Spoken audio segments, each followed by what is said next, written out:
बिस्मिल्लाहिर्रहमानिर्रहीम। अस्सलाम वालेकुम नाज़रीन, प्रोग्राम सिटी एट 10 में मैं हूँ आपकी मेज़बान अना यूसुफ। उम्मीद है आप सब लोग ठीक ठाक होंगे। अपना बहुत सारा ख्याल रखिए। मौसम की तब्दीली के असरात बहुत सारे लोगों पर आ रहे हैं। गर्म चीज़ों का इस्तेमाल कीजिए, सूप का इस्तेमाल कीजिए, चाय कहवा आपको सर्दी की शिद्दत से महफूज रखेगा। अभी वो वाली सर्दी वैसे एक्चुअली नहीं है, लेकिन धुंध की वजह से अब महसूस होना शुरू हो गया कि सर्दी आ चुकी है। धुंध की सूरत हाल से हमने आपको अपडेट करना है उन लोगों के लिए जिन्होंने मोटरवे पर सफ़र करना होता है। जी अभी हमारे रिपोर्टर आबिद चौधरी वहाँ पर मौजूद है। आबिद की तरफ चलेंगे। आबिद बताइए क्या स्टेटस है मोटरवे का? जी बिल्कुल, शहर लाहौर और उसके अतराफ़ में इस वक्त शदीद धुंध है। तकरीबन रात 12 बजे के करीब ही मोटरवेज़ को हर किस्म की ट्रैफिक के लिए बंद कर दिया गया था। मोटरवे M2, M3 और इसके साथ साथ जो लाहौर सियालकोट मोटरवे है वो शदीद धुंध की लपेट में है, जिसके बायस शहरियों की हिफाजत के पेश नज़र मोटरवे को बंद किया गया है। मोटरवे पुलिस का कहना है कि नेशनल हाईवे भी इस वक्त शदीद धुंध की लपेट में है, लेकिन काफिलों की सूरत में ट्रैफिक को चलाया जा रहा है। तकरीबन 10 घंटे गुजरने के हैं, मोटरवे जो है वो बदस्तूर बंद है। इस वक्त बाबू साहब मौजूद हूँ, जहाँ पर मोटरवे बंद होने के बायस बाबू साहब चौक, मुल्तान रोड और उसके अतराफ़ में ट्रैफिक का शदीद दबाव है। गाड़ियों की लंबी कतारें लगी हैं, लेकिन जब तक मोटरवे नहीं खोली जाती तब तक ये दबाव जो है वो बरकरार रहेगा। मोटरवे हुकाम के इस वजह से कहना है कि जैसे ही धुंध की शिद्दत में कमी आएगी, हद निगाह बेहतर होगी, तो मोटरवे को आम ट्रैफिक के लिए खोल दिया जाएगा।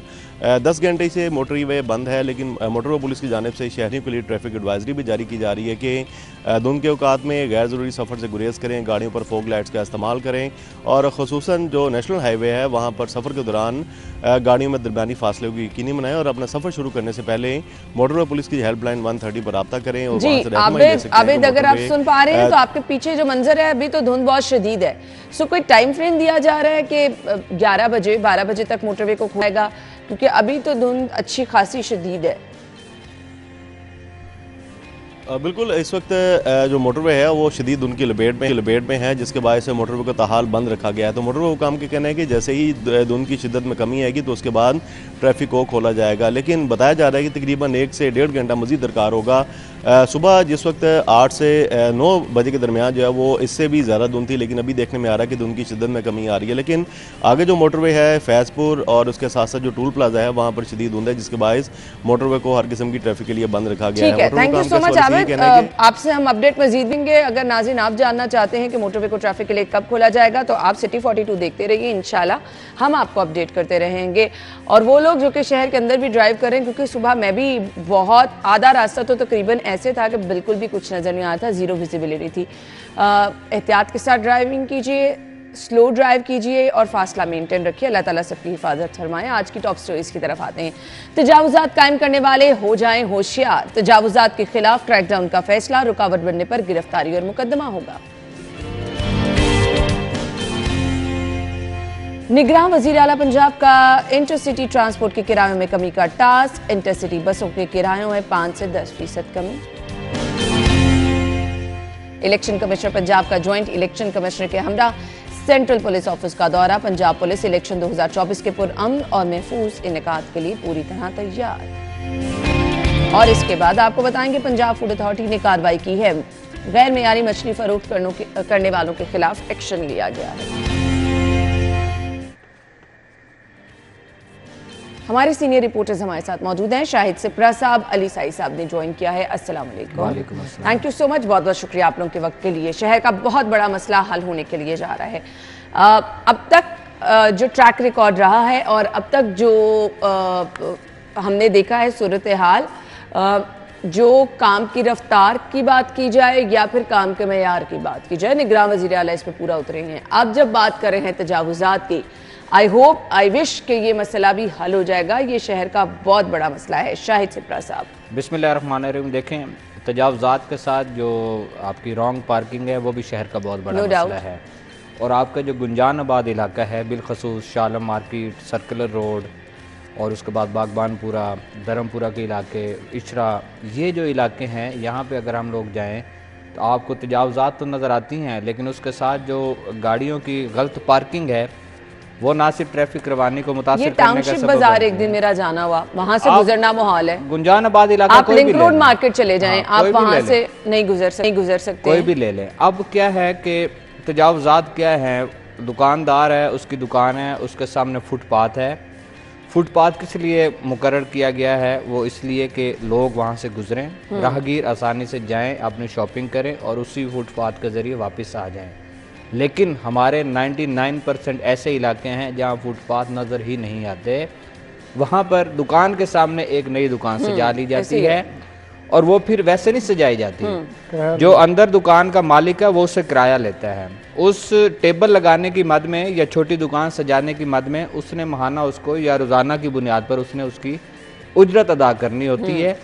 बराह रास्त इफेक्ट किसको हो रहा होता है? दुकानदार को तो उसका फ़ायदा हो रहा होता है, उसको पैसे मिल जाएंगे, उसमें जो किराया देना है या बिजली के बिल या दीगर अखराजात है उसमें उसकी कमी ज़रूर होगी उसकी मद में। लेकिन बराह रास्त जो लोग वहाँ से गुजर रहे हैं उनको मुश्किलात का सामना करना पड़ेगा।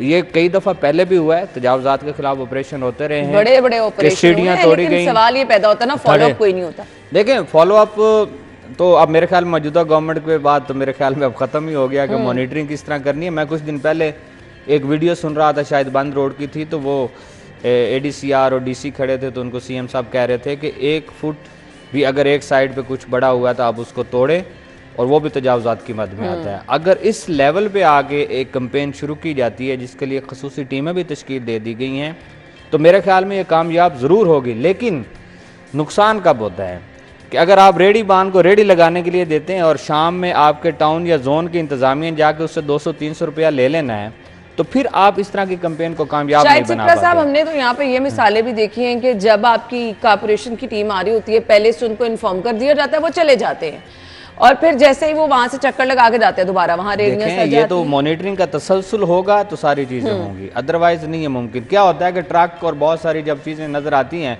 शुरू के 10-12 तो पकड़े जाते हैं, बाकी भाग लेकिन उसके बाद बाकी के जो लोग हैं वो भाग जाते हैं। तो ऐसे में एक मैसिव कैंपेन जो चल रही है कि मुसलसल उसको किया जाएगा। अच्छा, मैसिव कैंपेन की आपने बात की तो साई साहब 240 रुकनी स्क्वाड बनाया गया है। सो आप समझते हैं ये इनाफ है? अगर हमारे AC साहिबान से रोजाना की रिपोर्ट ली जाए, DC साहिबा खुद मीटिंग करें और पूछें कि आज पूरा दिन क्या किया, तो मेरे ख्याल से इन चीज़ों की जरूरत ही नहीं पड़ेगी। ना ये देखने में यही चीज़ आई है कि जिस चीज़ को CM साहब मॉनिटर कर रहे होते हैं और खुद उसको मॉनिटर कर रहे होते हैं तो वो काम ठीक हो रहा है। आप देखें लाइसेंस के हवाले से बात कर रहे हैं तो ड्राइविंग मैं तो परेशान हो गई हूँ। 3 लाख शहरियों के लाइसेंस बने हैं एक दिन में पूरे पंजाब में 3 लाख। आपको पता है ये मैक्सिमम जो थी 10 से 12 हज़ार थी तो ये चली गई है 3 लाख पे। लाहौर में आप इन्होंने पूरे पंजाब में ख्याल और साहिब साहब ये सिर्फ लाहौरियों ने बनवाए हैं? नहीं, ये पूरे बाहर से। मैं पूरी परेशान थी पूरे पंजाब का डाटा नहीं, लेकिन फिर भी देखें कि लाहौर में अगर ये 30 से 40 हज़ार के दरमियान चली गई है, यानी कैपेसिटी इतनी है कि बन सकते हैं। देखें 300 से ज़ायद मेरा ख्याल है ये सेंटर में। अब तो तमाम पुलिस स्टेशन पे भी बन रहे हैं, PHP की पोस्टों पे भी बन रहे हैं, हर जगह। चलिए इस पे हम बात करते हैं, अभी आप अपनी खबर पे वापस आ जाएं। तो CM साहब अगर फोकस करेंगे तो 240 लोग जो हैं वो बहुत हैं। किसी भी टाउन में किसी भी जोन में अगर 30 लोग भी नेक नीति से काम करें तो मेरा नहीं ख्याल कि वहाँ पे तजावुज़ात होंगी। और तजावुज़ात हम सिर्फ रेडियो को ही ना कहें, तजावुज़ात वो भी तो देखें जो लोग पक्के ही वहाँ पे थड़े बना के बैठे हैं। आप गलियों में देख लें, आपको गली में वाशरूम बने नज़र आते हैं, गली में गैराज बने नज़र आते हैं और कई लोगों ने तो बिल्कुल घर के सामने कम से कम 5-5 फुट तो आगे सीढ़ियाँ बनाई। साहब आई एम सॉरी टू से AC साहिबान कोविड के दिनों में जो दुकानें बंद करने की कार्रवाइयाँ कराते रहे, हम लोग ऑफ कैमरा ये डिस्कशन करते ही रहते थे। मैं अभी एक गली से गुजरा था पिछले दिनों तो मुझे उस मोहल्ले के लोगों ने कहा कि आप इस पर कुछ करें। वहाँ पे वो कांस्टेबल साहब थे, उन्होंने पूरा 3 फुट ऊँची ज़मीन से जो गली से उन्होंने थड़ा बना दिया तकरीबन को 10 फुट सिर्फ अपने घर के लिए। तो वो सारा मोहल्ला उससे इफ़ेक्ट हो रहा था। हम एज ए सोसाइटी भी नहीं सोचते कि हम क्या कर रहे हैं, लोगों का रास्ता ख़राब कर रहे हैं, इससे तो अल्लाह मियां नाराज़ होता है, लेकिन इसके बावजूद हम ये काम करते जा रहे हैं। बाज़ारों की जो कंडीशन है वहाँ पे तो गुजरा ही नहीं जाता। जिस तरह सिपरा साहब बता रहे हैं, एक दुकान नहीं लगी होती, अब तो 2-2 दुकानें लगी होती हैं। फुटपाथ पे लगी होती है, आगे सड़क पे भी लगी होती है। ऐसे हो ना, फुटपाथ पे भी चले काबिल बर्दाश्त है कि चले किसी न किसी हद तक बर्दाश्त किया जाता है। आप देखें जहाँ पे जो पुरहजूम बाजार है वहाँ पे आपको सड़क। अच्छा, यहाँ मैं जरूर मेंशन करना चाहूंगी संडे बाजारों के लिए भी कोई हिकमत अमली होनी चाहिए। मतलब वो लोगों की सहूलत के लिए लगाए जाते हैं, वहाँ जाएं आपको पार्किंग नहीं मिलती है। मतलब जहाँ मर्जी लोग गाड़ियाँ लगा के चले जाते हैं, उस पे भी जिन लोगों ने अंदर जाना है वो लोग परेशान रहते हैं। तो फिर सहूलत कैसी रह गई? सहूलत वहाँ पे है क्या? संडे बाजारों में जिस तरह की लोग आते ही हैं, लोग आते हैं। बाकी तजावुज़ात का तो ये मसला है ही, पिछले साल से हम देखते हैं। लेकिन ये बेहतर बात है कि जो सियासी गवर्नमेंट है वो नहीं शुरू करनी जा रही। सीएम साहब इसको फोकस कर रहे हैं और उन पर कोई प्रेशर नहीं होता।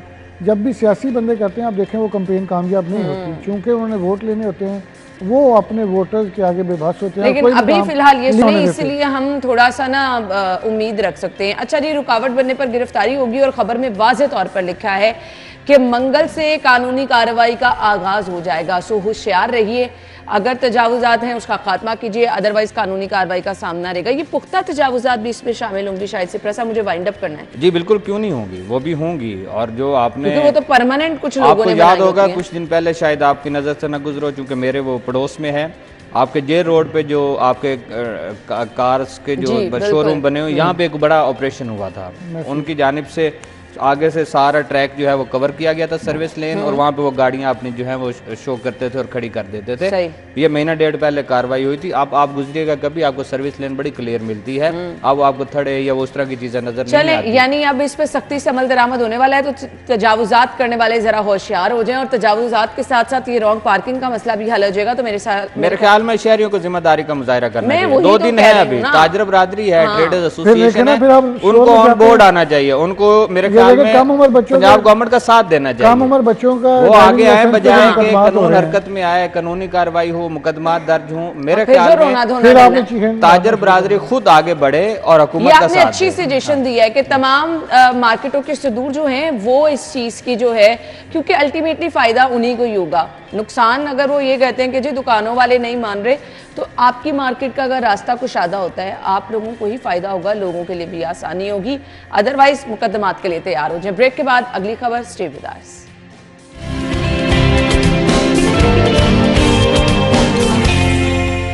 Welcome back once again. और गुज़िश्ता रोज़ एक कामयाब तजुर्बा किया गया, जिसके बाद वो जो पहले नंबर पर बार बार हम देखते थे कि शहर लाहौर एयर क्वालिटी इंडेक्स के हवाले से आता था, वो 6ठे नंबर पर चला गया। सो अगर हम इसी तरह से ये चीज़ें फॉलो करते जाएं, पहले तो आपको प्लानिंग ऐसी करनी चाहिए कि आने वाले सालों में हमारा छुटकारा हो जाए इन आफतों से। लेकिन ये जो आपने शॉर्ट टर्म पॉलिसी अपनाई और हमने देखा कि इससे काफ़ी हद तक कमी आई। शायद से प्रसाद देखें, ये हफ्ता के रोज़ सरप्राइज था सीएम पंजाब की जानिब से। बहुत सारे लोगों को नहीं था मालूम कि मसनूई बारिश, और बीच में बहुत सारे मीडिया पर्सन इस पर बात भी करते रहे, पूछते भी रहे, लेकिन इसको कॉन्फिडेंशियल रखा गया और अल्टीमेटली बराह रास्त उसको फ़ायदा तो आवाम को ही हुआ। और मजे की बात थी, पैसा एक नहीं लगा। पैसा एक नहीं लगा, वो तो चलो यूएई का वो सीएम साहब ने उनका खुसूसी शुक्रिया भी बोला है। देखें, आपने जो बात की कि मनसूबाबंदी क्या होती है, अब लॉन्ग टर्म पॉलिसी भी तो कोई देखनी है ना। देखें, लॉन्ग टर्म पॉलिसी तो सीएम साहब जब दुबई गए तो उन्होंने वहाँ पे भी बात की है, और भारत के जो लोग वहाँ पे माहिरीन आए थे उन्होंने भी यही बात की है कि दोनों ममालिक अगर फसलों की बाकियात जलाने पे या दिगर जो वजूहात हैं इस पर अगर मुत्तफिक होंगे, एक प्लेटफॉर्म पे आएंगे, तो फिर तो हल है दोनों ममालिक के लिए। अदरवाइज़ इसका कोई दूसरा हल नहीं है। हल फिर बारिश की तरफ ही आ जाता है, चाहे वो कुदरती सूरत में हो चाहे मसनूई तरीके से हो। अब देखें, हफ्ता के दोपहर में जो बारिश हुई है मुख्तलिफ औकात में हुई है और थोड़ी थोड़ी सी बारिश हुई है, उसका इफेक्ट कल इतवार के रोज़ आपने देखोगे वेदर बहुत क्लियर था। मैं तो ड्यूटी पे था, सारा दिन देखता भी रहा, आसमान क्लियर था सुबह के औकात में। हालांकि 12-1 बजे तक आपके स्मोक को इस तरह लाहौर को लपेटा होता है कि 2-3 घंटे थोड़ा बेहतर होता है, लेकिन उसके बाद शाम में फिर वही सूरत हाल आ जाती है। ऐसे में अब देखें, अब हमें क्या करना है, आवाम की क्या जिम्मेदारी है। स्कूल्स को एक हफ्ता पहले बंद किया गया, बिल्कुल। हमेशा 24 दिसंबर से छुट्टियां होती थी और 6 जनवरी तक जाती थी। ये 2 वीक्स की विंटर हॉलीडेज होती थी, लेकिन एक हफ्ता बढ़ाया गया। उसकी क्या वजह थी कि आपकी जो गाड़ियों की आमदोरफ्त है उसको कम किया जाए। आज सुबह के औकात में तो रोड्स तकरीबन खाली थे। अभी जब हम लोग साइसा भी इन्हीं रोड से ट्रैवल करके आए, तकरीबन खाली थे। लोगों को अगर इस तरफ जाएं और थोड़ा सा खुद जिम्मेदारी का मुजाहरा करें कि हमने अगर स्कूल्स में बच्चों को बिठा दिया घरों में छुट्टियां देकर, तो इसका मकसद ये नहीं है कि आप उन बच्चों को फिर उसी गाड़ी में बिठाएं और फिर लेकर ट्रैवल करें। तो मेरे ख्याल में अगर आवाम थोड़ा सा और हुकूमत का साथ देगी, 1-1.5 महीना मुश्किल है, और इस तरह के अगर मामला चलते रहे तो आसानी हो जाएगी। आप करें 1-1.5 महीना मुश्किल है, तो वो तो फिर चीज़ें यही हैं कि हम जैसे जैसे उस आफत में आ जाएंगे, उससे छुटकारा पाने के लिए हम छोटे छोटे कोई ना कोई इकदाम करते रहेंगे। सही से मैं बात कर रही हूँ, कुछ ऐसा करना है कि आने वाले दिनों में, आने वाले सालों में, बहुत साल हो गए हैं कि हम स्मोक के निर्गे में हैं। अब कुछ प्लानिंग ऐसी भी होनी चाहिए ना, ये तो सोसाइटी की जिम्मेदारी है। बेसिकली तो निगरान सेटअप यही कर सकता है जो मैक्सिमम कर दिया है उन्होंने। पहले देखे पूरे शहर को भी तो करना है, पूरे शहर की वॉशिंग करवाई है, हाँ, सारे शहर की सड़कें धुलवाई हैं। बिल्कुल। फिर देखे मैं खुद वो जेल रोड से गुजर रहा था तो अचानक बारिश शुरू हुई ना, मैं बड़ा हैरान हुआ कि बारिश हुई। और फिर परसों शाम को मैंने, मेरा ख्याल है 2 माह बाद कोई आसमान पे सितारा नजर आया होगा। और नहीं तो कभी आप देखें आसमान आपको नजर ही नहीं आता रात के ऊपर। तो मसला ये है कि सीएम साहब ने इस चीज़ को कॉन्फिडेंशियल रखा। 48 केमिकल्स के फ्लेयर्स जो हैं वो चलाए गए और 10 मुख्तलिफ मकामात पर बारिश करवाई गई। और उसके आप रिजल्ट देखें कि आपको आप 6ठे नंबर पे आ गए। आपकी 180 पे तकरीबन आ गई है। एयर क्वालिटी इंडेक्स जो है वो तकरीबन 300 के लगभग थी। आप पहले नंबर से 6ठे नंबर पे आ गए हैं।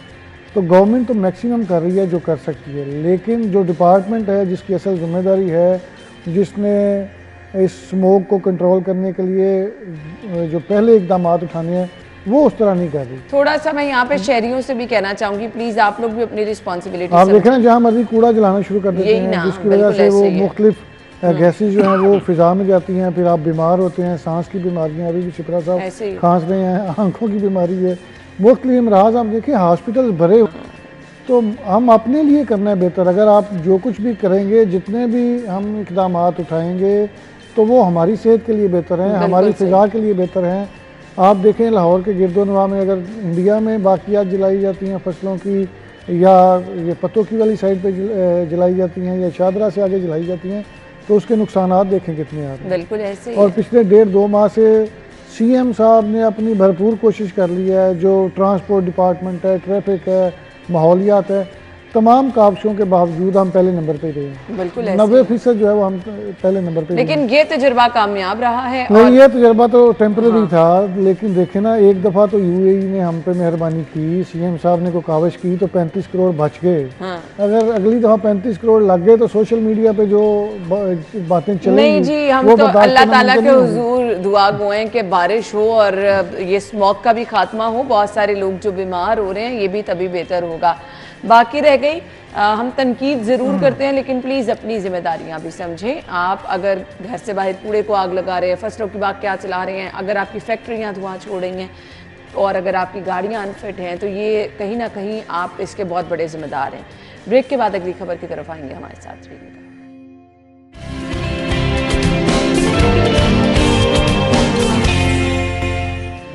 Welcome back once again. अभी हमने आपको मोटरवे की सूरत हाल से भी अपडेट करना है, कुछ ही देर में चलेंगे उस तरफ, लेकिन अभी कुछ बात कर लेते हैं जी इलेक्शन की तैयारियों के हवाले से। रोजगार, सस्ती बिजली, गैस, नून लीग का 9 निकाती इंतखाबी एजेंडा तैयार हो चुका है। ये वो चीज़ें हैं, ये वो मसाइल हैं जो कि अवाम के अगर हल हो जाएं तो फिर बहुत ज़बरदस्त हो जाएगा। रोज़गार भी मिलेगा, सस्ती बिजली भी मिलेगा, गैस भी मिलेगी। लेकिन बिजली और गैस तो है नहीं, शाहिद सिपरा साहब तो ये कहते हैं। नून लीग कहाँ से ले आएगी शाहिद सिपरा साहब? देखिए, यहाँ से बाकी पार्टियां लेके आएंगी मंशूर तो यानी इसको हम रिवायती नारा समझें। आप इस्तेहकाम पार्टी का मंशूर देखें ना, तो आप कहेंगे कि जब ये पार्टी इक़्तिदार में आएगी तो मैं सिर्फ घर बैठ के सारे मजे कर सकता हूँ, कोई नौकरी करने की जरूरत नहीं, आपको यूनिट सस्ते मिलेंगे, पेट्रोल सस्ता मिलेगा, चीज़ों से तो मंशूर। लेकिन ये ख्याली पुलाव है, सिर्फ बातें हैं, क्योंकि हकीकत क्या है वो हमारे रिपोर्टर्स जो कि इन चीज़ों पे ग्रिप रखते हैं बताते रहते हैं कि कुछ नहीं है ना, गैस है ना बिजली, ऐसे ही है ना। देखिए इसी तरह है, मैं आपको बताता हूँ। आपका क्या ख्याल है कि आने वाली जो जमहूरी हुकूमत होगी वो IMF की जो शराइत है जिनकी बुनियाद पर हमने कीमतों का टैरिफ मुतय्यन किया है, आप जा नहीं सकते, ये वापस हो जाएगा? मुमकिन ही नहीं है। देखे ये इलेक्शन के लिए होता है। 2008 में भी हमने तकारीर सुनी कि बिजली गैस को सस्ता किया जाएगा। गो के नून लीग ने कारखाने लगाए, लेकिन इस कदर महंगे लगाए कि इम्पोर्टेड गैस पे उनको लगा दिया, इम्पोर्टेड कोयले पे लगा दिया। जो 10-12 रुपए में यूनिट बनना था वो आपके 40-45 रुपए फी यूनिट जो है उसकी कॉस्ट आने लगी। तो फिर सस्ते दामों आप किस तरह फरोख्त कर सकेंगे? आप महंगे दामों बिजली बनाकर सस्ते दामों कब तक फरोख्त करेंगे? गवर्नमेंट कब तक सब्सिडी देगी? ऐसा नहीं होगा। गैस सिस्टम पे मौजूद नहीं है, उसका एक ही हल है कि आप देखें कनेक्शन बैन हुए हैं। ऐसे ही कनेक्शन क्यों बैन किए हैं कि सिस्टम पर गैस ही मौजूद नहीं है सिस्टम की। इसलिए ये मंशूर की हद तक तो खूबसूरत नजर आता है कि आप जाएं, कॉर्नर मीटिंग है, इलेक्शन कैंपेन चल रही है, वहाँ पे तकरीर सुने। अच्छा, मैं यहाँ पे ये चीज जरूर मेंशन करना चाहूंगी, ये जो इस टेन्योर में आप देख रहे हैं सेहत सहूलियात मिल रही हैं, ऑलमोस्ट हर हॉस्पिटल में एक्सटेंशन की जा रही है, बेड्स ऐड किए जा रहे हैं, इमारतों की बहाली की जा रही है। ये वो चीजें हैं जो कि आपकी गवर्नमेंट जो इलेक्टेड आती है उसको करना होती हैं। कभी ये सब कुछ नहीं हुआ, नारे बड़े लगाए जाते हैं सेहत सहूलियत। हाँ, ये देखें ये इलेक्टेड गवर्नमेंट का काम है, लेकिन जो पार्टी मंशूर देती है ना, अगर वो इक़्तिदार में आती है तो उसका सबसे ज़्यादा बेड़ा गर्क करती है। हाँ, बिल्कुल। आप पिछली गवर्नमेंट की बात कर लें, पीटीआई की गवर्नमेंट, तो उसमें हेल्थ और 50 करोड़ नौकरियाँ दी जानी थी, 50 लाख घर दिए जाने थे, हेल्थ अपग्रेड होनी थी, एजुकेशन अपग्रेड होनी थी। 90 दिन में कुछ होना। वो खान साहब कहते हैं उन्हें लिखा लिखाया जो देके दिया जाता था, बस कशकोल तोड़ना था। हाँ। तो वो सारा भी मारने थे, फिर गवर्नर हाउस की दीवारें गिराई जानी थी। आपने कुछ होता हुआ देखा? हाँ, बिल्कुल। हमेशा ही जो पार्टी बेच के हमेशा जो पार्टी मंशूर देती है उस पर बिल्कुल अमल दरामद नहीं करती, उसके बरक्स काम हो रहे होते हैं। तो अब ज़ाहिर है मंजन तो बेचना है पार्टी ना, कोई भी पार्टी है, चाहे पीपल्स पार्टी है, नून लीग है, पीटीआई है, तहरीक इस्तेहकाम है, या कोई भी है।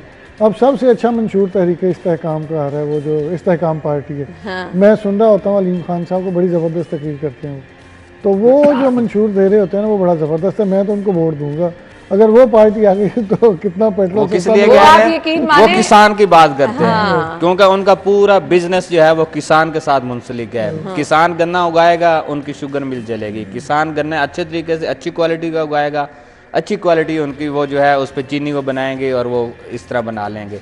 बेसिकली हम लोग ज़रई जो पंजाब कहते हैं कि ज़रई सूबा है, आप लोग किसान को डीजल की मद में, बिजली की कीमतों की मद में, खाद बीज की मद में आप इसमें, और जो आपके आलात इस्तेमाल होते हैं इसके लिए, उसमें अगर कहीं ना कहीं कीमत कम करेंगे सॉरी, तो आपके किसान आपकी तरफ जरूर आगे होंगे। बात है वो। जो आपके जहांगीर खान तरीन साहब तकरीर करते हैं उससे आपका किसान फैमिली जो है वो जरूर मुतासिर होती है, और उसने आना ही आना है। तो आप देखें ना, जो भी मंशूर आता है, चाहे रोटी कपड़ा मकान आता है, चाहे 50 करोड़ नौकरियां आती हैं, चाहे ये नून लीग का मंशूर है या कोई भी मंशूर है, ये है इलेक्शन से पहले तक।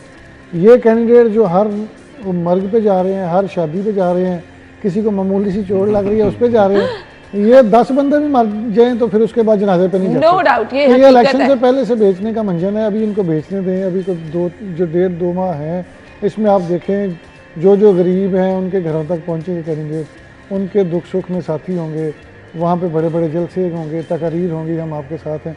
जैसे ही इलेक्शन के बाद आप इलेक्ट हो जाएंगे, उसके बाद वहाँ पे चाहे पानी 2-2 फीट खड़ा होगा, वहाँ पे आपके एमपी। आप मुल्क की बात करते हैं, हमारे क्लब का इलेक्शन है, पता नहीं किस किस के मैसेज आ रहे हैं। हाँ, सही कह रहे हैं। हम तो जिनको जानते नहीं उनको भी मैसेज आ रहे हैं कि मैं कैंडिडेट, तो वो भी मंशूर बड़े जबरदस्त मंशूर है वो भी। तो ये इलेक्शन चीज ही ऐसी है। नहीं, लेकिन यहाँ पर हमारे सामने निगरान गवर्नमेंट ने जो मिसालें कायम की हैं, असल में अगर कोई हमें ऐसी हुकूमत मिल जाए तो मैं कहती हूँ हमारा मुल्क जो है नहीं, वो देखे ना, हम पहले सुनते थे शहबाज स्पीड, तो अगर शहबाज शरीफ खुद कह रहे हैं कि मोहसिन स्पीड जो है उसको कम्पीट करना नामुमकिन है, तो आपको तो उसी जगह से शुरू करना पड़ता है ना जहाँ से पिछला छोड़ता है। ऐसे अब जो इलेक्टेड गवर्नमेंट आएगी और उसमें अगर बुज़दार साहब टाइप को वज़ीर आला आ गया तो फिर तो लोग रोजाना की अल्लाह रहम करे। पता नहीं सही साहब आप क्यों ऐसी नाउमीदी की बातें कर रहे हैं, पर मैं आपको सिर्फ नाउमीदी का नाम है, उनके बुज़दार साहब का नाम ही नाउमीदी है। मुश्किल कुछ नहीं है। निगरान गवर्नमेंट ने इतने टाइम में इतने बड़े कारनामे करके ये दिखा दिया है कि अगर आपकी नीयत सही हो तो आप सब कुछ कर सकते हैं,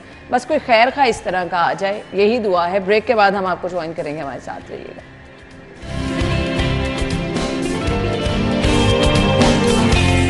वेलकम बैक। सो ये इंतखाबी नारे अपनी जगह, ये तो काम है और ऐसे चलेगा। जिन लोगों ने आना है उन्होंने कुछ तो दिखा कर आना है। खैर अभी कुछ बात कर लेते हैं इलेक्शन की तैयारी की। पंजाब का इलेक्शन कमिश्नर पंजाब का दौरा है, central police office IG Punjab से मुलाकात की है। 8 फरवरी को आम इंतखाबात के लिए पंजाब पुलिस की सिक्योरिटी इंतजाम का जायजा लिया गया है। सिक्योरिटी इनफ है इलेक्शन अगर होते हैं तो? ना देखें, जब से सुप्रीम कोर्ट की जानब से डायरेक्शन दी गई और इलेक्शन कमीशन की जानब से शेड्यूल अनाउंस किया गया है, तो उसके बाद अब रिटर्निंग अफसरान की ट्रेनिंग भी चल रही है, तो इंतखाबी अमल जो है वो आपको चीज़ें जो है वो होती हुई नज़र आ रही हैं। आपको मार्केट्स बाज़ारों में भी वो सरगर्मियाँ नज़र आनी शुरू हो गई हैं, कैंडिडेट्स भी मुतहरक हो गए हैं, पार्टी लीडरान जो हैं वो भी इंतहाई एक्टिव नज़र आ रही हैं। तो अगर सिक्योरिटी के हवाले से बात की जाए तो पुलिस की सिक्योरिटी बड़ी इंपॉर्टेंट है। इलेक्शन वाले दिन तो बहुत ही इंपॉर्टेंट है, लेकिन उससे पहले जो रैलियाँ निकलती हैं, जो जलसे जुलूस रोज़ाना होते हैं, हर हलके में दर्जनों एक दिन में जल्द से जुलूस भाई साहब, इसके लिए तो अच्छे खासे पैसे भी दरकार होंगे, अच्छे खासे पैसे भी दरकार होंगे और आपकी नफरी होनी चाहिए। जो जिस तरह पहले शेड्यूल दिया गया था तो उसमें तो 4 लाख बंदा मांगा गया था, अब मेरा ख्याल है 2,65,000 बंदा जो है सिक्योरिटी के लिए डिमांड की गई है। और उसमें जो पुलिस ने, मैंने पिछले हफ्ते खबर दी थी, जो पुलिस ने तरतीब दी है 1,40,000 से 50,000 पुलिस के जवान होंगे और बाकी जो 1,20,000 या 25,000 होंगे उसमें रजाकार होंगे और फौज के लोग होंगे, रेंजर्स के लोग होंगे। सही। और जिस तरह सिक्योरिटी तरतीब दी गई है कि चूँकि हर हलके में जो हर पोलिंग स्टेशन है वहाँ पे 9, 11 और 7 लोग होंगे। 3 कैटेगरीज में तकसीम किया गया है। उसमें एक कैटेगरी में कुछ होती है कि सेंसिटिव एरियाज, वो तकरीबन 6,000 कुछ हैं जो सेंसिटिव हैं, 15,000 जो है बी कैटेगरी में, बाकी 25-30,000 जो है वो सी कैटेगरी में है। तो इसमें पुलिस ने बड़ी अच्छी हिकमत अमली बनाई है। एक तो वो है जो हर पोलिंग स्टेशन पे पुलिस के जवान और रेंजर और फौज और रजाकार तैनात होंगे, वो तो होंगे ही, लेकिन हर हलके में एक क्विक रिस्पांस फोर्स होगी। किसी जगह पे लड़ाई झगड़ा हो जाता है, वहाँ पे एक्स्ट्रा फोर्स चाहिए, फौरी तौर पे जो तो फौरी तौर पे हर हलके में 200 से 300 बंदा होगा जो मौके पे पहुँच जाएगा और चीज़ों को कंट्रोल कर सकेगा। तो IG पंजाब की जानब से और पंजाब हुकूमत की जानब से ये तमाम चीज़ें पहले ही तरतीब दे दी गई थी कि जब भी इलेक्शन के लिए चीज़ें चाहिए होंगी तो पंजाब पुलिस उसको फौरी तौर पर, ये इलेक्शन कमीशन को भी आगाह कर दिया गया था, महकमा दाखिला को भी ये प्लान भिजवा दिया गया था। अगर मज़ीद इसमें कोई इन्हेंसमेंट करनी है तो वो भी बता दी जाए। चूँकि पंजाब पुलिस ने अपनी जितने भी पहले 1,05,000 की नफरी बताई थी, फिर जितनी कम हसास जगहों पर तैनाती थी वो भी हटा के तो 1,40,000 से 50,000 के दरमियान लोग जो है जो पंजाब पुलिस की आपको ड्यूटियाँ करते हुए नजर आएंगे। तो इलेक्शन अब चूँकि सोशल मीडिया का भी दौर है, अब उसमें पुलिस को इंतहाई हसास तरीके से ड्यूटी करना पड़ेगी। फिर आपको पता है एक इलेक्शन हुआ था NA 75 का, उसमें धुंध का बड़ा शोर मचा था, तो अब फिर धुंध का मौसम है। तो पंजाब पुलिस को और दीगर जो सिक्योरिटी इदारे हैं उनको जो सिक्योरिटी देने के साथ साथ बड़ा विजिलेंट होना पड़ेगा। नहीं है कि बड़ा टास्क है ऐसा मुझे वाइंड अप का कहा जा रहा है। एक और चीज़ है कि इसमें कंट्रोल रूम बनाया जाएगा, जो एडिशनल IG या DIG रैंक का अफसर उसकी मॉनिटरिंग करेगा। पूरे पंजाब में जितनी भी मूवमेंट्स होंगी, जितनी भी अगर किसी जगह पे इमरजेंसी हो रही है, किसी जगह पे चलें जी, जहां बाकी कैंडिडेट अपनी तैयारियां कर रहे हैं, सियासी जमातें कर रहे हैं, वहां पुलिस की तैयारी भी है। थैंक यू सो मच, आप लोगों के वक्त का बहुत बहुत शुक्रिया। नाज़रीन, हम हेडलाइंस के बाद आपको ज्वाइन करेंगे, हमारे साथ ही रहिएगा।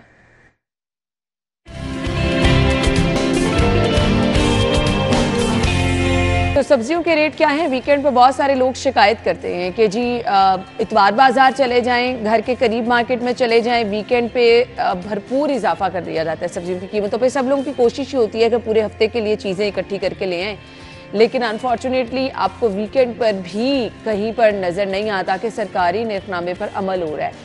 अब ऐसे में अभी आज की हमारी अखबार में खबर थी कि बसों के किरायों में भी कमी की गई है, यानी वो जवाज़ कि पेट्रोल महंगा है, सो हमें सब्जियां लेकर आने में अच्छा खासा जो है वो बजट जो है डिस्टर्ब हो जाता है, वो भी काफ़ी हद तक कम हो गया है। आज की रेट लिस्ट अक्सा हमें बताएंगी, ओपन मार्केट मौजूद है, उनकी तरफ चलेंगे। अक्सा बताइए आज सब्जियों की कीमत क्या है? जी बिल्कुल, सब्जियों की कीमतों में आज भी उतार चढ़ाव का सिलसिला देखने में नजर आ रहा है। ओपन मार्केट में जिस रेट पर सब्जियां फरोख्त की जा रही हैं और जो सरकारी रेट मुकर्रर किए गए हैं उनमें खासा फ़र्क देखने में नजर आ रहा है। खासा फ़र्क इस तरह से देखने में नजर आ रहा है कि दुकानदार 20-30 रुपये बढ़ाकर, कहीं कहीं 50 रुपये बढ़ाकर भी हर सब्जी को फरोख्त करते हुए दिखाई दे रहे हैं। सब्जियों की कीमतों के हवाले से बात करें तो मेरे सामने जो है पालक मौजूद है, जिसकी सरकारी कीमत जो है 50 रुपये मुकर्रर की गई, जबकि इसको ओपन मार्केट में 60 से 70 कहीं 100 रुपये की कीमत में भी फरोख्त किया जा रहा है। मज़ीद प्याज की कीमत के हवाले से बात करें तो प्याज एक ऐसी सब्जी है जिसके बगैर हर जो है खाना मुकम्मल नहीं हो सकता। उसकी जो कीमत है, सरकारी कीमत 150 रुपये फी किलो मुकर्रर की गई, जबकि उसको ओपन मार्केट में 160 से 170 रुपये की कीमत में फरोख्त किया जा रहा है। मज़ीद अगर टमाटर की कीमत के हवाले से बात करें, टमाटर की सरकारी कीमत 110 रुपये फी किलो मुकर्रर की गई, जबकि उसको ओपन मार्केट में 150 से 200 रुपये की कीमत में फरोख्त किया जा रहा है। आलू की कीमत के हवाले से बात करें तो आलू भी एक ऐसी सब्जी है जो हर सब्जी के साथ जो है एडजस्ट हो जाती है। जो लोग गोश्त वगैरह अफोर्ड नहीं कर सकते तो वो जो है आलू सब्जी में डालकर खाना खाना पसंद करते हैं। आलू की कीमत में भी जो है 10-20 रुपये बढ़ाकर इसको 60 से 70 रुपये 80 रुपये की कीमत में फ़रोख्त किया जा रहा है। जी बताने की कोशिश की जा रही है कि आप आलू के बगैर ही जो सब्ज़ी इस्तेमाल करें, ताहम तमाम बाकी ऐसी सब्जियाँ जो कुछ 10-20 रुपये बढ़ाकर जो है फ़रोख्त किया जा रहा है। प्राइस कंट्रोल कमेटियों से शहरियों का इस हवाले से मुतालबा है कि इस हवाले से कोई प्रॉपर एक्शन लिया जाए ताकि वो उसी रेट पर सब्जियाँ खरीद सकें जो सरकारी रेट मुकर्रर किए गए हैं। जी ठीक है जी, बहुत शुक्रिया। प्राइस कंट्रोल कमेटियों से मुतालबा ये किया जा रहा है कि जी वो कीमतों पर जो है वो नज़रसानी करें ताकि लोगों को रिलीफ मिल सके। अभी हमने जाना है ब्रेक की तरफ। ब्रेक के बाद हम सेगमेंट्स का सिलसिला भी आगे बढ़ाएंगे, हमारे मेहमान भी हमें ज्वाइन करेंगे। आपने कहीं नहीं जाना, हमारे साथ ही रहना।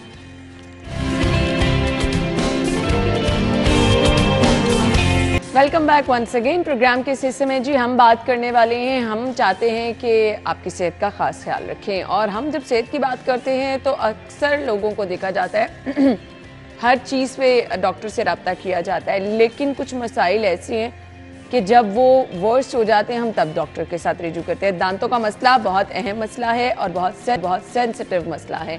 आपका खाना पीना आप तभी इंजॉय कर सकते हैं जब आपके दांत अच्छी हालत में होंगे। इनकी हिफाजत आपने कैसे करनी है, अमूमी तौर पर जो सबको केयर करनी है वो क्या है, आज के शो में वो भी डिस्कस करेंगे। बच्चों के लिए केयर क्या है, क्योंकि बच्चों के नए दांत आ रहे होते हैं। दांत अगर बच्चों के आप सही से उनकी केयर ना करें तो टेढ़े भी हो जाते हैं, कीड़ा लगना शुरू हो जाता है और फिर बच्चों के दांत बहुत ख़राब हो जाते हैं। उस पर भी बात होगी। और जो छोटी छोटी आपकी शिकायत रहती हैं, दांतों से खून आना, मुंह से बदबू आना, दांतों का पीलापन, मसूड़ों में कुछ ठंडा गर्म लगना, चाय पीते हैं तो क्योंकि सर्दियों का मौसम है तो कुछ लोगों को सेंसिटिविटी का भी इशू रहता है। सो ये सब चीज़ें डिस्कस होंगी। हमारे साथ जी डेंटल सर्जन मौजूद हैं, डॉक्टर इमरान ज़िया। वेलकम कहेंगे। अस्सलाम वालेकुम डॉक्टर साहब। वालेकुम सलाम। थैंक आपके वक्त का बहुत बहुत शुक्रिया। यस, वो केयर जो सभी को करनी है दांतों की, बेसिक बुनियादी कुछ असूल कि हमारे दांतों की सेहत अच्छी रहे, वो क्या है? अपने आप को वेल हाइड्रेटेड रखें, पानी का इस्तेमाल ठीक रखें। पानी के इस्तेमाल से खुराक जो ब्रश करने के बावजूद या ब्रश ना करने से मुंह में रह जाती है वो साफ़ हो जाती है। ठीक है, नंबर 1। नंबर 2, रात को सोने से पहले ब्रश ज़रूर करें। नंबर 3, सुबह नाश्ते के बाद जब ऑफिस जाते हैं तो लंच तक फिर कुछ टाइम होता है, उसमें फिर ब्रश होना चाहिए आपका। नंबर 5, तमाम ऐसी अशिया जो दांतों पे चिपकी रह जाएं, तमाम रिफाइंड कार्बोहाइड्रेट्स या स्टिकी स्वीट्स जो चॉकलेट्स कैंडीज दांतों पे जमी रह नॉर्मली हमें लगता है मीठा ही दांतों पे रह जाता है, नो, बाकी चीजें भी कुछ नशास्ता जो carbohydrate is the biggest enemy, दांतों का सबसे बड़ा दुश्मन। ये रिफाइंड जो हम खाते हैं, शवारमे, बर्गर, डबल रोटी, और उसके बाद खाएं, ब्रश जरूर कर लें। ये दांतों पे नहीं रहना चाहिए, ये दांतों के खराब होने के बायस बनते हैं। ठीक है, सो ये केयर आप सबको करनी है। ब्रश लाजमी करते रहें। और हमारे यहाँ आम कॉन्सेप्ट ये है कि आप सुबह उठते ही ब्रश करें, रात को सोते हुए ब्रश करना सबसे ज़्यादा ज़रूरी है, क्योंकि वो खाना जो आपके दांतों में रह जाता है वो आपके दांतों के लिए खतरनाक भी हो सकता है, उनकी सेहत को भी ख़राब करता है। डॉक्टर साहब, बच्चों से स्टार्ट कर लेते हैं। मुझे सिर्फ ये बता दें, बहुत सारे बच्चे जो हैं वो मीठा खाने के शौकीन होते हैं, दांत ख़राब हो जाते हैं। एक बच्चों में आम हैबिट होती है कि अंगूठा चूसते हैं बच्चे, क्या वो भी दांतों के लिए नुकसानदेह? बहुत नुकसानदेह। बेसिकली अंगूठा चूसना क्या, जब जैसे बच्चा पैदा होता है तो उसके मुंह में कुदरती रिफ्लेक्स होता है कि वो चूसता है। अगर नहीं होता तो डॉक्टर बाकायदा उसके तालु पे फेर के बनाते हैं ताकि वो मदर फीड या बॉटल फीड ले सके।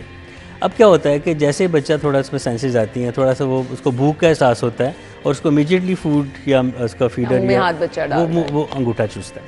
अब होता क्या है इससे, तालू की हड्डी बड़ी नरम होती है इस वक्त। जब बच्चा ज़ोर से चूसता है तो वो तालू अंगूठे की या निपल की शक्ल लेते हुए तंग हो जाता है। हम इसलिए बॉटल फीडिंग से मना करते हैं कि वो निपल जो फीडर का होता है, सिलिकॉन का या अंगूठा, ये तालू तंग कर देते हैं। अब उससे क्या होता है कि दांतों की जो मुकर्रर तादाद उगनी है, उसको जब जगह कम मिलेगी तो आगे पीछे हो जाते हैं। तो अंगूठा चूसने वाले बच्चों के दूध के दांत आगे पीछे होते हैं। अच्छा, यही आदत अगर बरकरार रहे और तालू तो तंग हो गया एक दफ़ा, जो परमानेंट टीथ आएंगे वो भी टेढ़े होंगे और उससे कॉम्प्लिकेशंस क्या आती हैं? ओपन बाइट, पिछली दाढ़ें मिल रही हैं, अगले दांत नहीं मिल रहे क्योंकि वो आगे को आगे ना, तो बच्चा सामने से कुछ काट के खा पी नहीं सकता। ओवर जेट, यानी कि जब पेशेंट दांत मिलाता है तो ऊपर के दांत और नीचे दांत इतना गैप होता है, उससे भी मतलब आप नहीं कुछ कर सकते प्रॉपरली बाइट। तीसरा, अंडर बाइट, कि आमतौर पे जब हम मुंह बंद करते हैं तो हमारे ऊपर के दांत एक स्टेप आगे होते हैं, लाइक यूँ, लेकिन वो अंडर बाइट आई थी, अगला जबड़ा पीछे चला जाता है। तो ये 3 कॉम्प्लिकेशन ज़्यादा हैं। इसके लिए फिर करेक्शन के लिए जब बच्चा बड़ा होता है 12 साल के बाद, जब तमाम परमानेंट दांत आ जाते हैं, फिर हम अलाइनर्स या ब्रेसेस लगा के दांतों को सीधा करते हैं स्टार्ट कहाँ से हुआ? अंगूठा चूसने से या बॉटल फीडिंग से।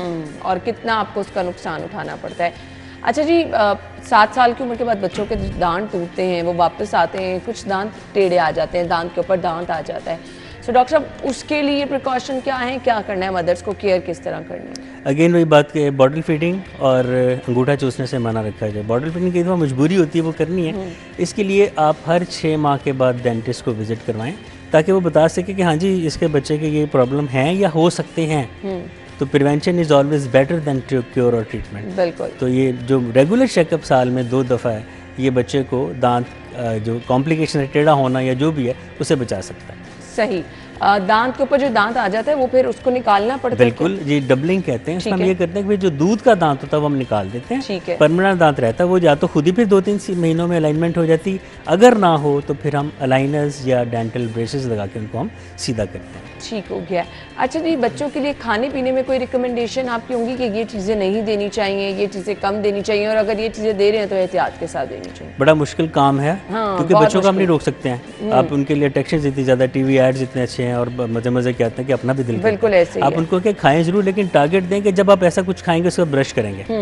तो या तो फिर बच्चे ब्रश करेंगे या फिर वो चीज़ें खाने से बाज रहेंगे या कम खाएंगे। तो तमाम चिपकने वाली मीठी चीज़ें और निशास्तदार चीज़ों से सफाई कर लिया जाए करें जब उनको खाएं आप। सही। सो ये बच्चों की अगर शुरू से दांतों का ख्याल रखेंगे तो आगे जाके मसाइल से आप बच सकेंगे। सेंसिटिविटी हर किसी का इशू है, रीज़न उसकी सबसे पहले बता दें क्या होती है? 2 रीजंस बहुत कॉमन मैंने प्रैक्टिस में देखेंगे। एक तो दांतों में कैविटी बनती, लोग दांतों के डॉक्टर के या दांतों से डर से ट्रीटमेंट करते जाते ही नहीं, कैविटी बड़ी होती जाती है, वो डीप होती है तो ठंडा गर्म लगना शुरू हो जाता है। जी। दूसरी इंटरेस्टिंग बात, वो लोग जो बहुत ज़्यादा ब्रश करते हैं, बहुत ज़ोर से ब्रश करते हैं, उनके भी दांत घिस जाते हैं, ब्रशिंग कट पड़ जाता है, उस पर भी सेंसिटिविटी आ जाती है। कुछ खाते पीते सख्त खाते हुए दांत चिप ऑफ हुआ, एनामल टूटा, नीचे डेंटिन आई, वो सेंसिटिव होती है, उसमें भी सेंसिटिविटी आ जाती है। तो ये 3-4 कॉमन वजह सेंसिटिविटी की है। सही। अगर अब सेंसिटिविटी का इशू है तो इसका इलाज क्या है वो भी बता दीजिएगा। बहुत अर्ली स्टेजेस पे है तो होम रेमेडीज़ हैं, इसके लिए हम डेंटिस्ट खास टूथपेस्ट और माउथ वॉश लिख देते हैं। अगर ना हो तो फिर हम उनको एट शेयर साइड हमने क्लिनिक पे हम उनको कुछ लोकल एप्लीकेशंस देते हैं, कुछ लेज़र ट्रीटमेंट करते हैं, कोई अल्ट्रावायलेट बीम लगाते हैं। उससे भी ना हो तो फिर हम दांत का रूट कैनाल करते हैं, जिसको आम जुबान में दांत को डेड करना कहते हैं। हम रूट कैनाल करके ऊपर क्राउनिंग वगैरह जो भी फर्दर प्रोसीजर है वो करते हैं, तो सेंसिटिविटी का परमानेंट हल निकल आता है। सही, यानी बाद में आपको ये इशू नहीं रहता है। डॉक्टर साहब, मसूड़ों में कुछ लोगों के दर्द रहता है, क्या वो भी रीज़न यही है कि आप ब्रश दूर से कर रहे हैं, या खाने पीने की चीज़ें भी हमारी मैटर? इसमें मुख्तलिफ चीज़ें हैं। पहले सबसे बड़ी बात तो मुनासिब वक्त पर ब्रश ना करना है। ठीक है। यानी कि रात सोते हुए ब्रश नहीं करना। हम लोग सुबह उठ के करते हैं, जिसका कतन कोई मेडिकली फ़ायदा नहीं है। दूसरे नंबर पे कुछ बीमारियां और ऐसी हैं, जैसे रिफ्लक्स होता है, कई लोगों को गैस्ट्रिक रिफ्लक्स होता है। जब वो मैदे की जो सेक्रेशंस मुंह में आएंगी उससे भी मसूड़े ख़राब हो सकते हैं। कुछ बीमारियां ऐसी हैं, हार्ट पेशेंट्स के मसूड़े अक्सर ख़राब होते हैं। कुछ जोड़ों के पेशेंट के जो हैं उनके दांत मसूड़े ख़राब होते हैं। कुछ लोगों का जेनेटिकल इनका होता है कि उनका चलता रहा है, ऑल्दो की परसेंटेज बहुत थोड़ी है। तो 3-4 वजह मसूड़े ख़राब होने की। जो मुसलसल खून आता है उसकी वजह क्या है? उसकी वजह ये है कि सफाई मुस्तकिल नहीं होती और टार्टर या प्लैक बहुत डीप चला जाता है, एक बड़ी वजह ये है। सेकंड वजह जो थोड़ी निस्बतन कम है वो स्कर्वी, विटामिन सी की डेफिशिएंसी। तो अकॉर्डिंगली जो फिर हमें पेशेंट मिलता है, रीज़न हम उसको दूर करते हैं। प्लाक जमी हम उसकी डीप रूट प्लानिंग करते हैं, डीप सफाई करते हैं, डीप क्लेंजिंग करते हैं। और अगर विटामिन सी की कमी हो तो उसको फिर हम विटामिन सी की सप्लीमेंटेशन करते हैं। कुछ लोग ऐसे हैं, स्मोकर्स की अगर हम बात करें, चाय कॉफ़ी जो बहुत सारे लोग लेते हैं, उनके दांत पीले हो जाते हैं, ज़्यादा हो जाते हैं कंपैरेटिवली, उनको एहतियात क्या करनी है? उनको ये एहतियात ये करनी चाहिए कि चाय कॉफ़ी के जो ज़्यादा शौकीन हैं, हर 1-2 कप के बाद एक प्रेशराइज किस्म की कुल्ली कर लें। अब तो नई नई डिवाइसेस आ गई, वाटर जेट आ गया, जेट वॉश जो इलेक्ट्रॉनिक है, आप पानी का एक सिलेंडर होता है छोटा सा, प्लग इन करते हैं या वो कॉर्डलेस होता है, उसको आप दांतों में मार लेते हैं, तो आपके तमाम जो कैफ़ीन की लेयर है वो उतर जाती है इस तरह। और स्मोकर्स के लिए एक और मैं पैगाम दूंगा, स्मोकर्स टूथपेस्ट मिलती हैं वो ना कीजिए, क्योंकि उसमें रगड़ वाला मादा हो सकता है जो कि आपके दांतों को घिसाता है। अच्छा। प्रॉपर कंसल्ट करें अपने किसी क्वालिफाइड डेंटिस्ट को, ताकि आपकी वो स्केलिंग एंड पॉलिशिंग करके आपके वो पिलाहट को दूर कर सके। बेलफर्स अगर इससे भी नहीं जाती फिर हम डेंटल ब्लीचिंग करते हैं, जो कि हाइड्रोजन पेरोक्साइड और सोडियम परबोरेट का एक मिक्सचर होता है। हम इसको पेशेंट को घर पे भी दे सकते हैं कि आप रोज़ाना 2 घंटे लगा लें, या हम अपने क्लिनिक पे आधे पौने घंटे में दांतों को बिल्कुल वाइट करके हम भेज देते हैं। चलें जी, ये तो मसले का हल निकल गया है। वो लोग जो कि परेशान रहते हैं सो उनके लिए ये मसले का हल मौजूद है। हमने ब्रेक की तरफ आना है, ब्रेक के बाद हम अपने नेक्स्ट टॉपिक की तरफ आएंगे। डॉक्टर साहब हमारे साथ ही मौजूद हैं, ब्रेक के बाद ज्वाइन करेंगे, हमारे साथ रहिएगा।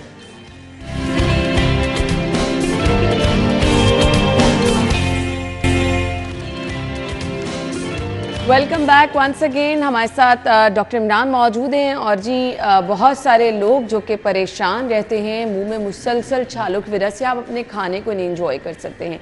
सो इसकी कैटेगरीज और इसकी रीज़न क्या होती हैं और फिर इसका इलाज क्या होता है? डॉक्टर साहब मुंह में छाले क्यों हो जाते हैं? जी बिल्कुल, ये बाज़-औक़ात आपने देखा होगा कि मुंह के अंदर की साइड पे पीले या वाइट रंग के छाले होते हैं, ये बेतहाशा तकलीफ देह होते हैं। बिल्कुल, आप कुछ खा नहीं सकते। अच्छा, मेडिकल साइंस बहुत ऊपर चली गई, रिसर्च बहुत आगे चली गई, इक्विपमेंट्स बहुत आगे, अभी तक मुंह के छालों की एग्जैक्ट रीज़न का नहीं हमें पता चल सका। मैं यहाँ पे अब जो कुछ भी बताऊँगा ये ऑब्जर्वेशन बेस्ड हमारे एक्सपीरियंसेस हैं। मैं पिछले 25 साल से क्लिनिक कर रहा हूँ। हमने देखा कि ऐसे पेशेंट्स जिनके दांत भुर जाते हैं, चिप ऑफ हो जाते हैं, उनके खाना खाते नोक चुभती किसी जगह पे, चीक के अंदर की साइड पे, लिप के अंदर की साइड पे, ज़ुबान के नीचे, वहाँ पे छाले बन सकते हैं। कुछ ऐसे पेशेंट्स जो कि उतरने वाले डेंचर्स लगाते हैं मिसिंग दांतों की जगह, उनकी कोई कभी नोक, उनकी कोई वायर कभी चुभ गई। तीसरा ये कि बहुत स्पाइसी खाने वगैरह जब खाए जाएं, अच्छा, उससे भी हो सकता है, नॉट नेसेसरीली। पानी में अगर कोई आलूदा पानी है, थोड़ा सा उसमें नाइट्रेट्स की कमी है, ज़्यादती है, उसमें भी हो सकता है। डॉक्टर साहब आजकल ड्राई फ्रूट का सीज़न है, क्या वो भी ज़्यादा खाने से हो जाता है?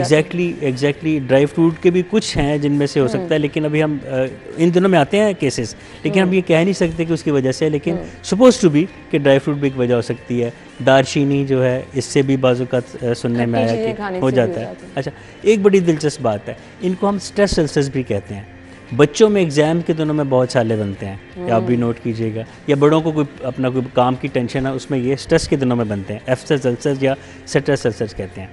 तो ये इनके इसमें होता है कि पेशेंट से बात करने को दिल भी नहीं कर रहा, मुंह भी नहीं खुलता, बात करते ज़ुबान टकराती छालों पे, वो दर्द करती है, खाने पीने में भी तकलीफ हो सकती है। मैदे की तेज़ाबियत की वजह से भी क्या ये हो जाता है? ये भी एक रीज़न हो सकती है। यहाँ मैं एक बात बता दूँ जो कि बड़े गौर तलब बात है कि मुंह के छाले मुख्तलिफ जगहों पे बनते हैं, इनको माइग्रेटरी अल्सर्स भी कहते हैं, और ये हफ्ते से 8 दिन में ठीक हो जाते हैं।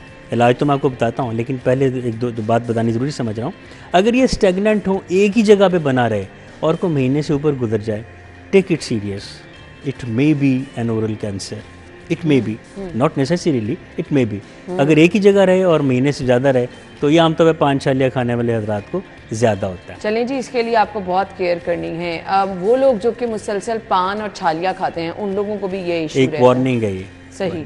अब हम आते हैं इसके इलाज की तरफ। हमारे नज़दीक सबसे पहली जो एक प्रेफरेंस है वो पेशेंट को पेन रिलीफ करना होता है। बिल्कुल, हम उनको पहले पेन किलर टैबलेट को दे सकते हैं, अदरवाइज़ हम उनको लोकल जेल्स होते हैं जिनके अंदर हल्का सा सुन करने का एलिमेंट होता है, वो दे सकते हैं। कुछ एमोलियन पेस्ट होती हैं, वो लगा देते हैं।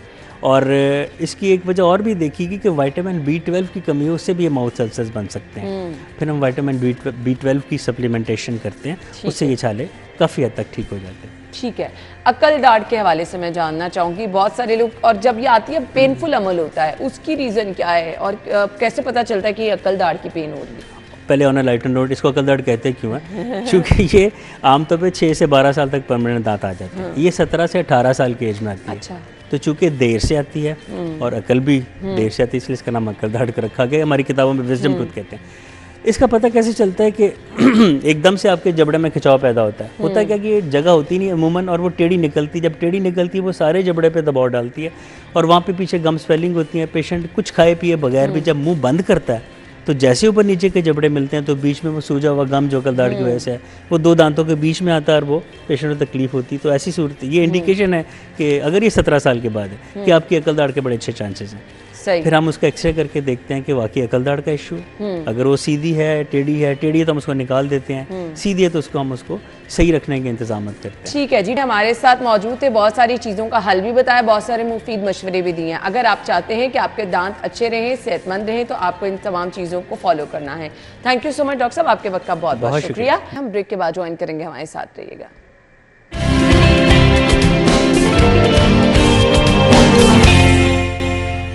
Welcome back. सेगमेंट्स का सिलसिला आगे बढ़ाएंगे। मौसम की सूरत हाल बताना बहुत ज़रूरी है। सर्दी की शिद्दत बढ़ रही है, बारिश के इम्कानात, क्योंकि बारिश के बाद एक्चुअली जो सर्दी का आगाज़ होगा वो होगा। सो देखते हैं आज का मौसम।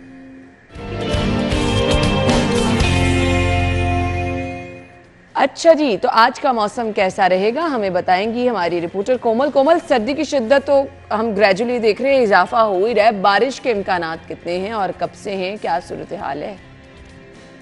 जी बिल्कुल अना, शहर लाहौर के मौसम के हवाले से बात करें तो मौसम जो है वो शदीद सर्द हो चुका है। धुंध का राज ताहाल बरकरार है। सूरज ने हल्की फुल्की किरणें बिखेरना शुरू की हैं और आप देख भी सकते हैं कि फूलों पर जब सूरज की किरणें पड़ रही हैं तो बहुत ही खूबसूरत से कलर जो है वो उनके निखर के सामने आ रहे हैं, देखने वालों को अपनी तरफ राग़िब कर रहे हैं। फूलों की महकती खुशबू जो है वो तरोताज़गी का एहसास दिला रही है। सुबह के औकात में शहर लाहौर के वासी जो हैं मुख्तलिफ पार्कों में वर्जिश से मुस्तफ़ीद होते हुए नज़र आ रहे हैं। और जब हम सुबह के औकात में वर्जिश के लिए मुख्तलिफ पार्कों का रुख करते हैं, जब नंगे पाँव हम लोग घास पर चलते हैं तो बाकायदा में महसूस होता है कि घास जो है वो गीली गीली है।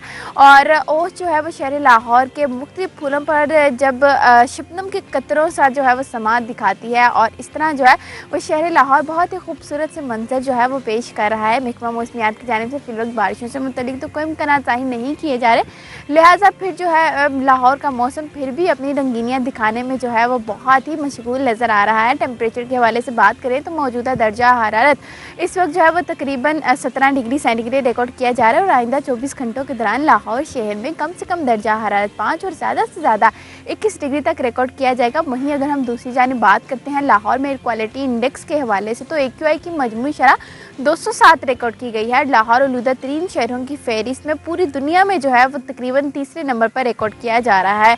अगर हम लाहौर के वासी जो है वो कोशिश करें अपने हिस्से का पौधा लगाएं, शजरकारी को फ़रोग दें और ऐसे अवामिल और ऐसे अनासिर जो कि फ़िज़ा को आलूदा कर रहे हैं उसका जड़ से खात्मा करने में अपना किरदार निभाएं तो यकीनन हम लाहौर की फ़िज़ा को मज़ीद बेहतर कर सकते हैं, क्योंकि शहर लाहौर बागों के शहर के नाम से जाना जाता है और बागों के शहर की रौनकों को बहाल रखने के लिए हर शहरी को अपना फ़र्ज निभाना होगा।